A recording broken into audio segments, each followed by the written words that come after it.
तर राज्य सरकारकडून मराठा समाजाची फसवणूक करण्यात आली आहे। मागासवर्ग आयोगाचे माजी सदस्य चंद्रलाल मेश्राम यांनी हा आरोप केलाय। मराठा आरक्षणाचा अहवाल कोर्टात टिकणार नाहीये, दबाव आणून मागासवर्ग आयोगाच्या अहवालावरती सही झाल्याचा देखील आरोप यावेळेस मेश्राम यांनी केलाय। राज्य सरकारकडून मराठा समाजाची फसवणूक सुरू असल्याचा असा खळबळजनक आरोप राज्य मागासवर्ग आयोगाचे माजी सदस्य निवृत्त न्यायमूर्ती चंद्रलाल मेश्राम यांनी केलाय।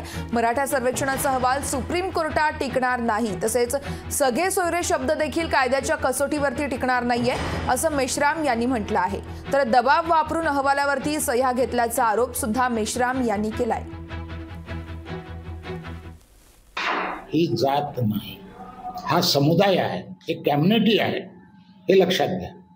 मग या कम्युनिटी मधील काही ज्या उपजाती ह्या ऑलरेडी ओबीसीच्या लिस्टमध्ये आयोगाच्या कडून रिकमेंडेशन नुसार आयोगाच्या कडून त्यांना शासनाला जो अहवाल गेला त्यावरून त्यांना इन्क्लूड करण्यात आले आणि त्यामुळं ॲक्शन घ्यायचं उद्या नाही टिकलं तरी चालतं। कायद्यानं गठीत केलेला आयोग आहे, कायद्याला कायद्याची प्रक्रिया समजते।